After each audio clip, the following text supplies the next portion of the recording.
From the tragic secret behind Toji's scars to the heartbreaking truth about Gojo's parents, here are 20 of the saddest Jujutsu Kaisen facts you didn't know about the sorcerers. Believe me, some of them will make you cry. While Megamaru wasn't the most vital character in the story, the truth behind his death still hits hard. In order to gather information from Mahito, he was forced to betray Jutsu High. Not everyone knew the full story. To most students, he was simply seen as a traitor who had vanished. The truth, however, is much sadder. All he ever wanted was a real body, the gift of perfect healing, and the chance to finally meet his friends in person. He was constantly hoping to see everyone again. This made it even more heartbreaking. What makes his death even worse is that the anime quietly foreshadowed it in one of the Season 2 openings. If you pause at exactly 1 minute and 2 seconds, you'll catch a group shot of Megamaru, Mai, Miwa, and Momo. At first, it looks just like another cheerful memory, but if you look closely, you will notice that Megamaru is the only one covered in shadow. In Japanese folklore, shadows often symbolize death, which is just tragic. But an even more tragic fact would be about Nanami. All Nanami ever wanted was to live a quiet, ordinary life. He dreamed of settling down in a beach cottage in Kuntan, Malaysia, reading books, cooking for himself, and listening to the waves. He even hoped to get married one day, but he knew that as long as he remained a Jutsu sorcerer, those dreams would stay out of reach. He was too aware of how short and brutal a sorcerer's life could be, so he kept working, kept fighting, and kept pushing down the life he actually wanted. In the end, he died during the Shibuya incident, never getting the chance to live the peaceful life he had planned so carefully. And maybe the saddest part, he wasn't chasing glory or power, he just wanted to be free. While most know Sukuna as the king of curses, what many don't realize is that Sukuna was once human. But his life as a human was nothing short of tragic. While still in his mother's womb, he was forced to consume his own twin just to survive. Because of this, he was seen as an abomination from birth, resented, feared, and exiled.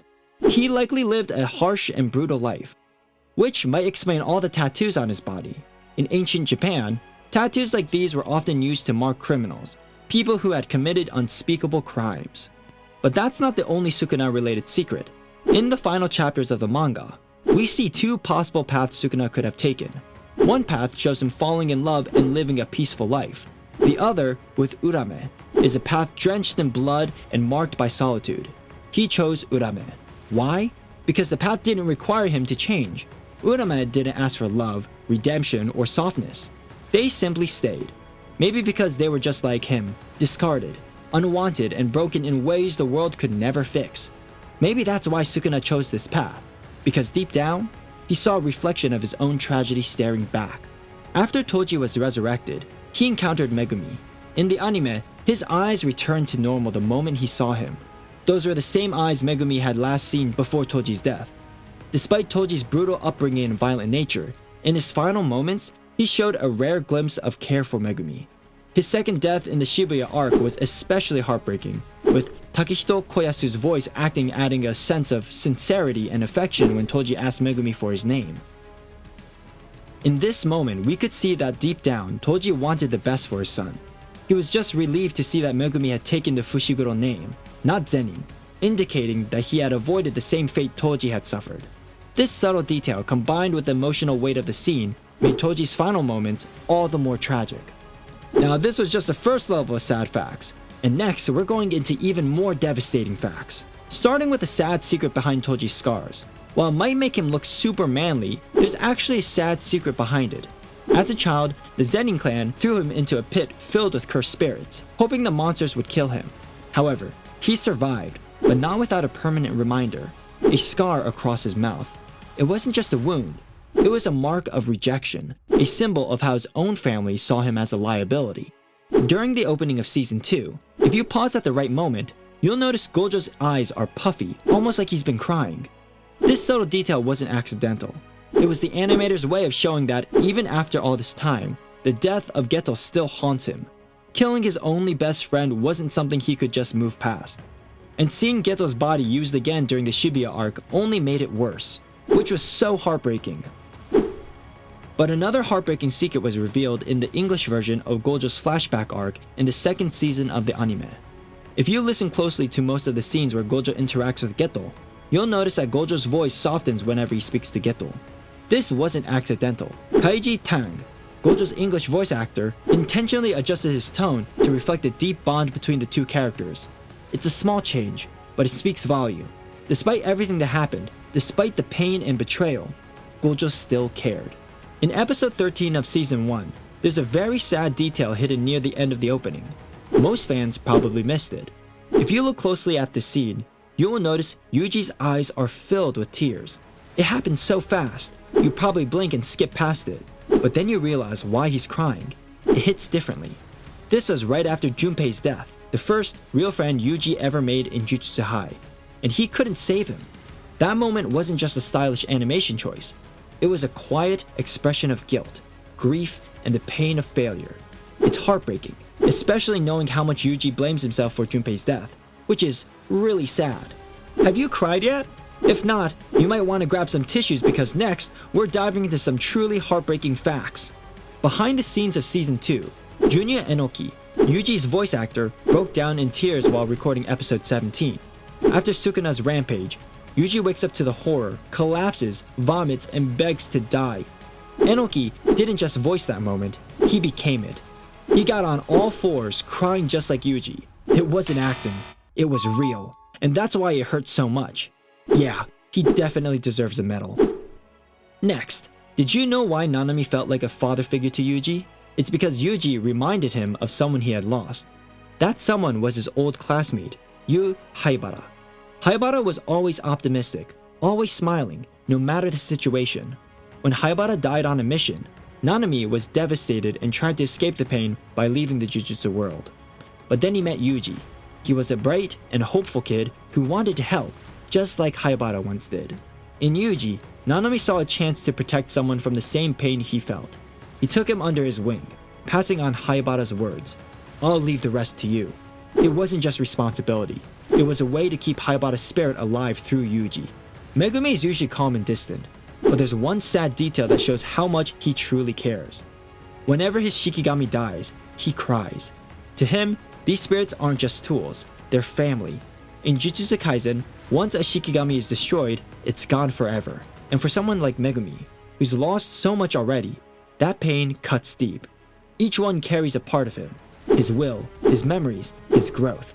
So when they fall, it's like losing a piece of himself. No loud breakdowns, just trembling eyes and silence. But the grief is always there. In the ending theme of Season 2, there's a subtle yet heartbreaking detail that many might overlook. Two beta fish, one white, one black, swim across the screen. The white fish, with its flowing fins, represents Gojo, while the black fish symbolizes Geto. These aren't just aesthetic choices, they carry deep meaning. In Japanese culture, black fish often signify negative energy or death, while white fish can represent purity and resilience. As the ending progresses, Gojo watches the black fish intently. He seems unable to look away. Meanwhile, Geto closes his eyes as a white fish passes by. This visual metaphor illustrates their fractured bond. Gojo remains fixated on the friend he lost, while Geto chooses to shut himself off from the past. But that's not the only sad secret hidden in the anime. In one quiet hallway scene between Yuki and Geto, Yuki points to two doors. The first represents the path of hatred and rejection of non-sorcerers. This is the very path that Geto has already started walking. It is a path that isolates him and slowly consumes his empathy. The second door symbolizes the life he could have had. It represents a chance to let go of hatred and find peace. It was a clear choice. In the end, Geto chose the darker road. That path eventually led to his demise. And with that, we are done with the third level of sad facts. Before we continue, if you're having a great time so far and want to be entered in our video shoutout giveaway, simply subscribe and comment, "I subbed," and you will be entered. This shoutout giveaway goes to @TeresaRowe4887. Thanks for being part of the family. Let's get back to the final level of sad facts. These will make you cry a lot. While Gege might be Gojo's biggest hater, you'd be surprised to know almost everyone in Jujutsu High hates him too. Even when Gojo was sealed by Kenjaku, the higher-ups at Jujutsu High didn't just stay quiet. They refused to allow anyone to try to rescue him. That wasn't just fear, it was resentment, because Gojo has never been seen as a person. From the moment he was born with the 6 eyes, he's always been treated like a weapon, a walking nuke, an untouchable god. But what made that even more tragic is that it actually got to him. The only people who ever tried to see the human behind the power were his students and his friends, which is sad to think about. But an even sadder secret lies behind Gojo's infinity. His technique is always on, 24/7. No one can touch him, not even by accident. If you look closely, there's a small but touching detail about Gojo. Whenever he's with the people he truly loves, such as his students, Geto, and even Nanami, his infinity is off. He lets them in.